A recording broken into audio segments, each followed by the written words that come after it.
On today's Locked On Texan podcast, Deshaun Watson settles 20 out of his 24 silver suits. Will his future affect the Texans? And we discuss QB2 on the Houston Texans quarterback depth chart. You are Locked On Texans, your daily Houston Texans podcast. Part of the Locked On Podcast Network, your team every day.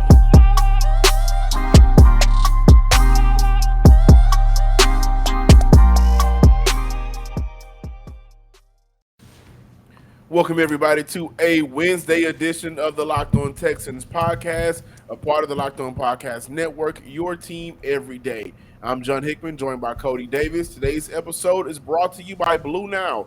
Make your moment sparkle with jewelry from BlueNow.com. And Locked On Sports listeners get $50 off purchases of $500 or more by using Locked On at checkout. Super excited for today's show.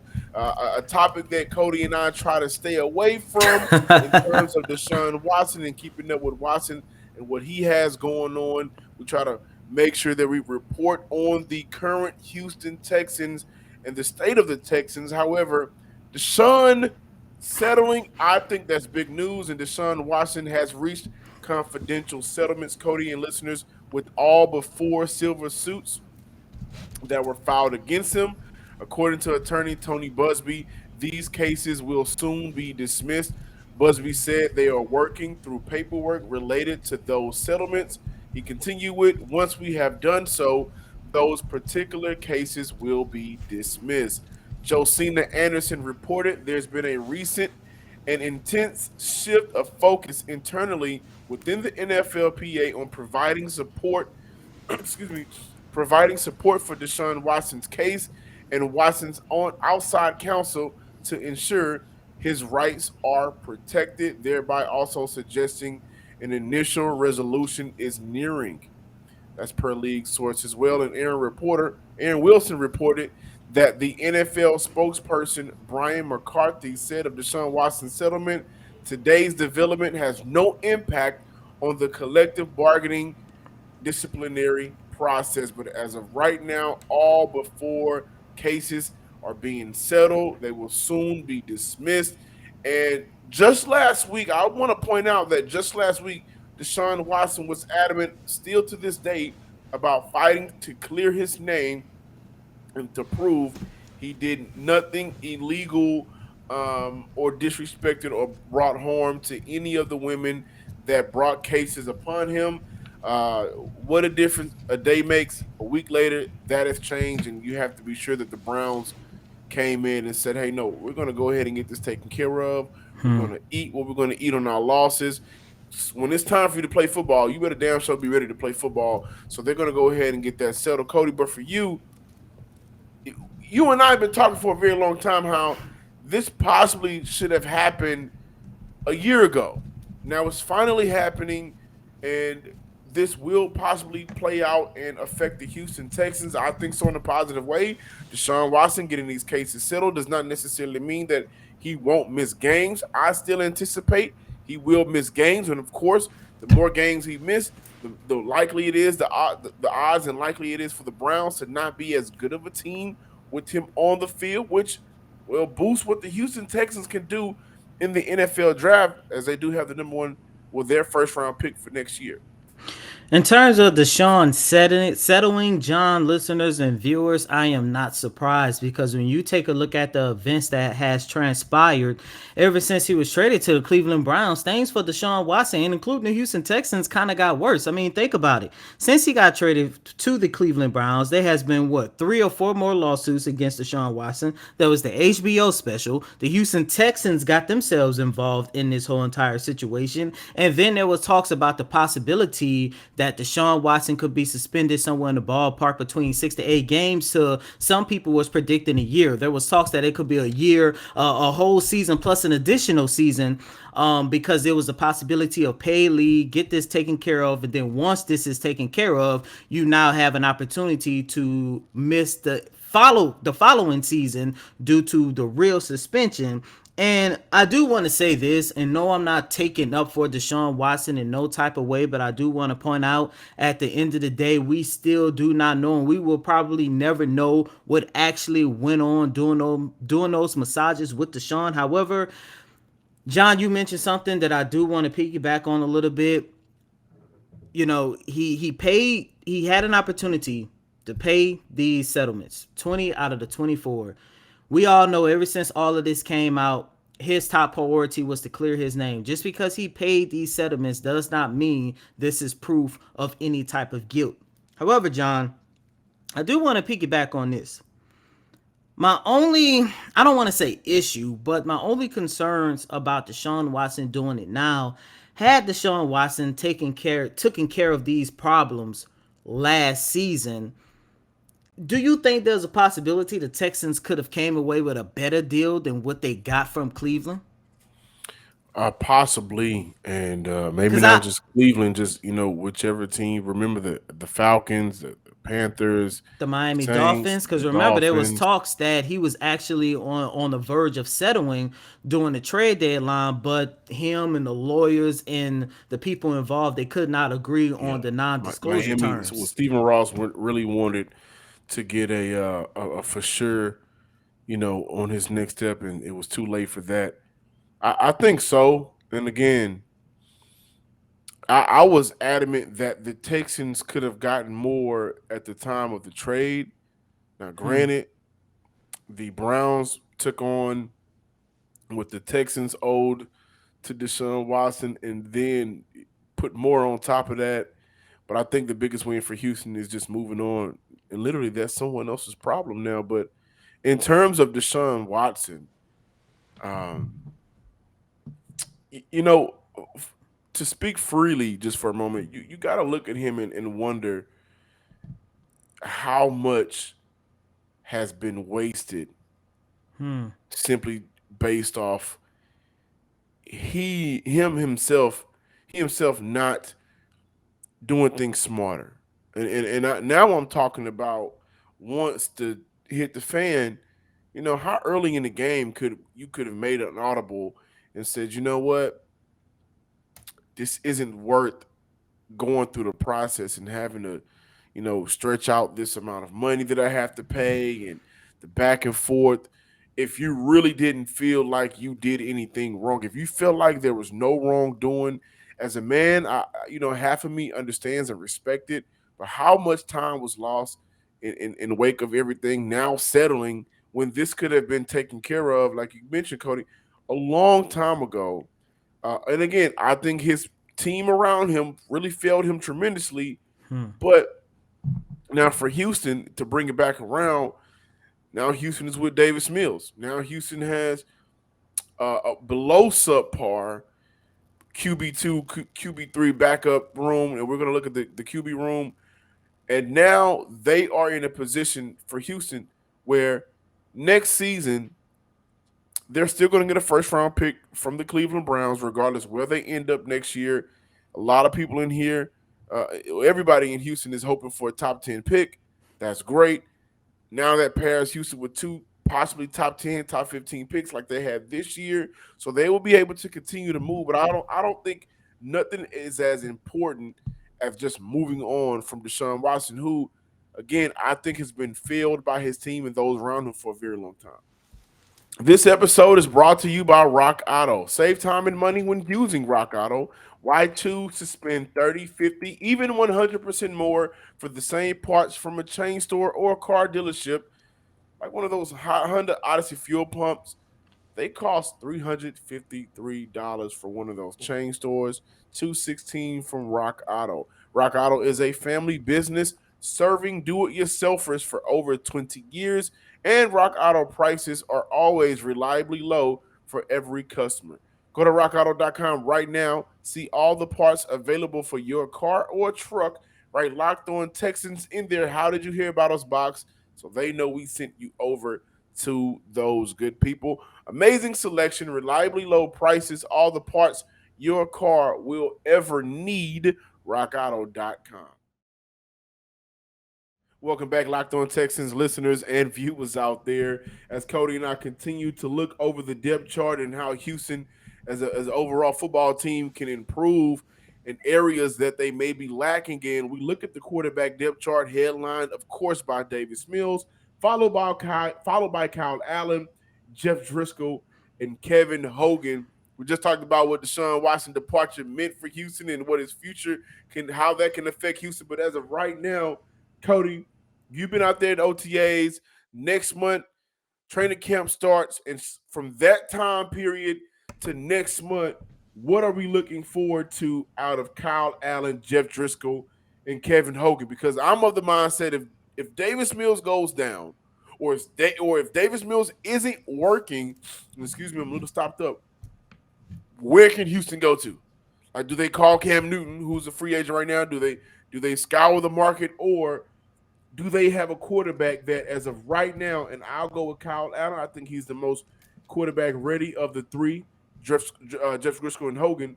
Do they have a quarterback that they are also doing a good job of implementing the knowledge that they need into for the offense, just in case Davis Mills doesn't make it home tonight? From what I saw out of voluntary OTAs and mandatory minicamp, no, they do not. Plain and simple.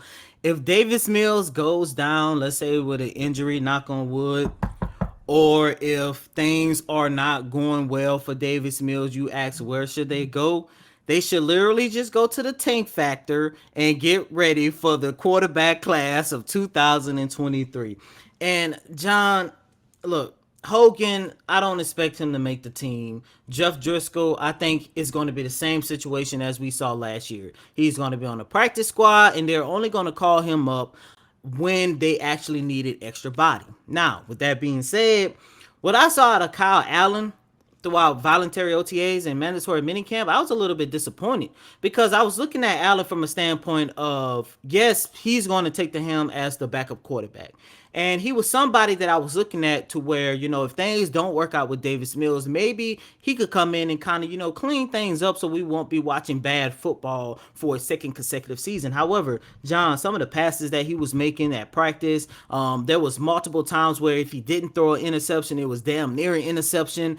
So many pass deflections came almost every time he released the ball. Like, I did not like what I saw out of Allen, and I was more so disappointed because when I take a look at the little expectations that I have from Allen, you're looking at a guy who was the primary starting quarterback for the Carolina Panthers in 2019, where he threw for 3,332 yards, 17 touchdowns. He seemed like a guy that could come in and kind of help save your organization if they're going through a rough patch. But I don't know if that was just a fluke of a season, or maybe he's just having a hard time trying to get accustomed to Pep Hamilton's offense, because I'm here to tell you, Pep Hamilton is going to implement a lot of things next season that we probably always wanted to see out of the Houston Texans, i.e. especially during the time when they had a quarterback like Deshaun Watson. But I did not like what I saw out of Allen, and if Davis Mills gets in trouble,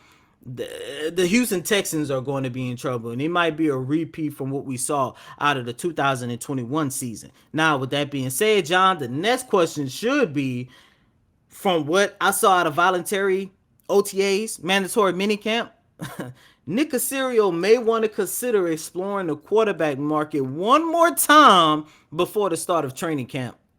It's funny we mentioned that because not too long ago we talked about whether or not there's another move that should be made on behalf of the Nick Caserio in the front office for the Houston Texans. And I mentioned defensive tackle. Now we're talking about how bad Kyle Allen looked, who has the most talent of the three. I'm not gonna say he's the better. He does have the more experience. And you talked about the 2019 season with the Carolina Panthers. I would then go to the 2020 season with the Washington football team, where he won one game out of four, started four games, played in those four games they needed to come in, and had 610 yards, four touchdowns, one interception. His TD percentage was actually higher the year before, so he does have the experience. The thing about Kyle Allen is he's only good in a short amount of time. So he is not the quarterback. You want to go out there with 8 or 9 games left, throw him out there and expect for some magic. And I think that speaks to what Houston is going on right now. They are banking everything on the potential and growth of Davis Mills. And I'll say it like this to explain it a little bit more.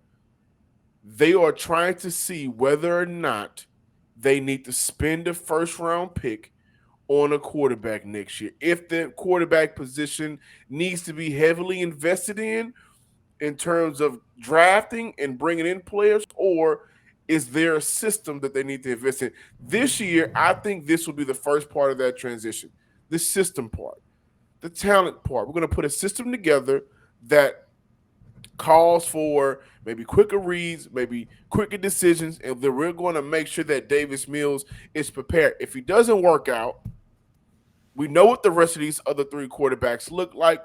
This isn't a situation where maybe Philly had a Minshew, or you always have a Fitzpatrick if you're Miami, or whoever else has played on waiting in the background. No, these guys are not the prop. They're not going to be a part of the process at all. We just needed bodies, and then they'll find out whether or not next year they need that quarterback in their first round. So again, the quarterback options right now, that room is I will go ahead and call it not good.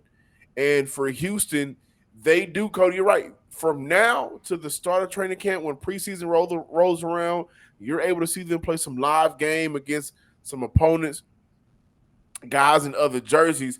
It will make sense for them to keep a list of guys that are available right now. And what comes to my mind is Cam Newton, of course. RG3 said that he had some people call him after he ran a 4.7, but that could be very much true. Houston should give him a call. But I, Kyle Allen, do something. Because you do have the more experience of the other three quarterbacks. Yeah, he does, and that's why I really wanted to emphasize on maybe he's just having a hard time trying to get accustomed to Pep Hamilton's offense. Because remember, John, listeners and viewers, at the start of voluntary OTAs, remember our very first episode, I came on this show talking about how bad Davis Mills looked, and I have to also keep in mind that he is trying to get accustomed to a new offensive system.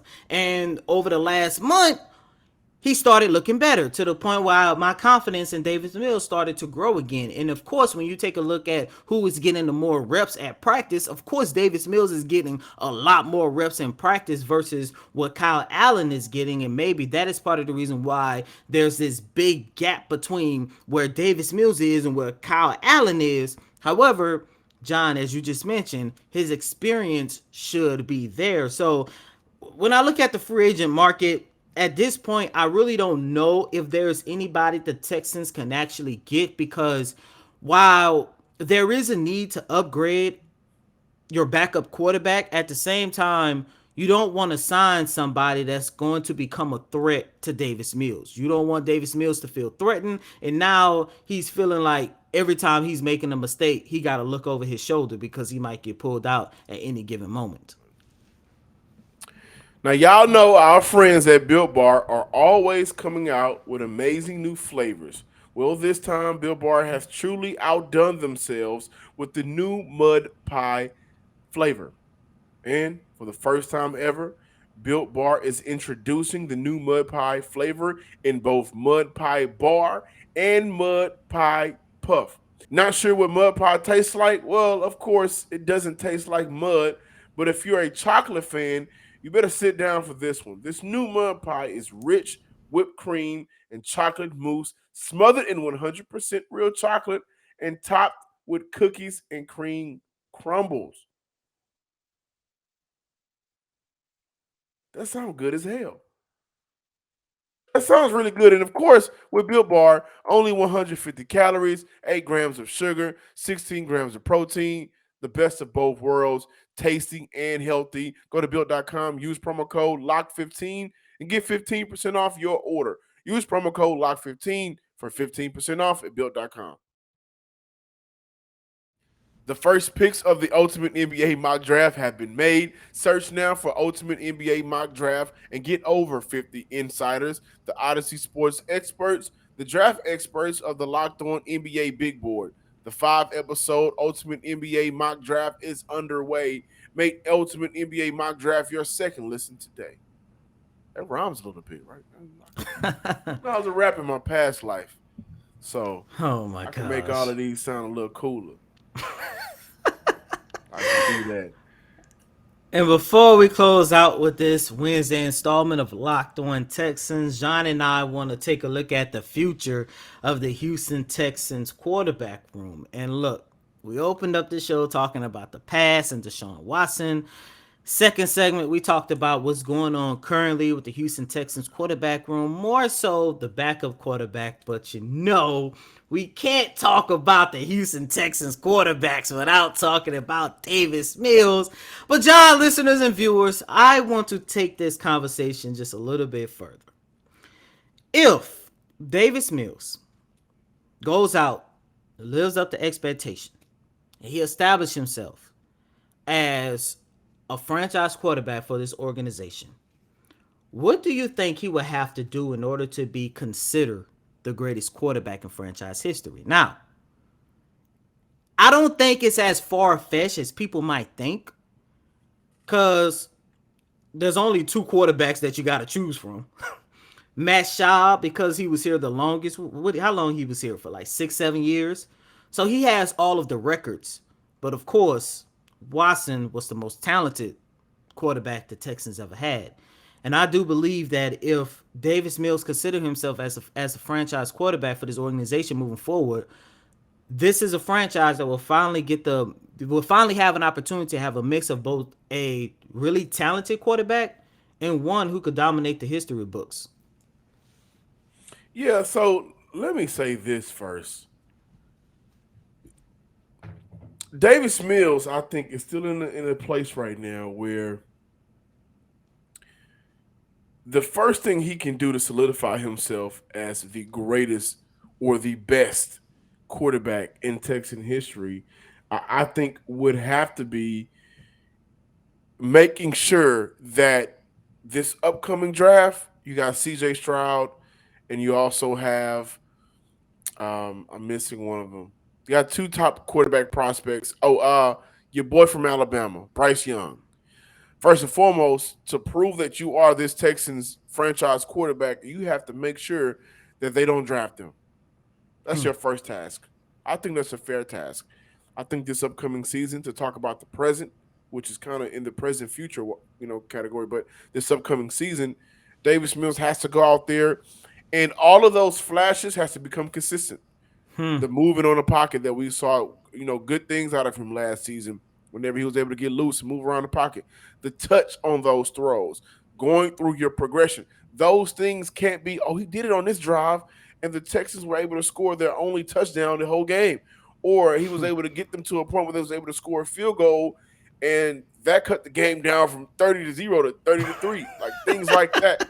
Davis Mills, as a quarterback, has to make all of those flashes continuously grow and become consistent. Now, you got to look at both Deshaun Watson and Matt Schaub. Matt Schaub, who, got the Texans to the best record they had in franchise history at 12-4. Deshaun Watson, who led the league in passing while he was still playing under the Houston Texans, went 4-11 one year. But also remember that Buffalo Bill game and the electricity that he provided for that game. Like, both of those quarterbacks, in Matt Schaub and Deshaun Watson, has done some good things. You know what neither one of those guys have done in the 20 years this franchise has been around, in a short time span for Matt Schaub and Deshaun Watson? Neither one of those guys have went to a conference game. And both of those guys had the talent to do so. One more balanced than the other. Matt Schaub had a great defense and also had Arian Foster and Andre Johnson. I do think that the year that he was injured, that would have been the year that they would have went to the conference game. When you look at Deshaun Watson, that conference game was right in reach until that lost lead. For Davis Mills, it's about getting to a conference game. It's always going to be about getting to a Super Bowl. And it's always going to be about numbers. It's always going to be about wins. You have to put all of that together and get to a conference title game. I'm Johnson, Sports Guy Hickman. Thank you for checking out today's episode of the Locked On Texans podcast. And I'm sorry for you guys who have to sit through my stuffy nose when I'm talking like this. I apologize. I'll be better soon. Make sure you are following the Locked On Texans on Twitter.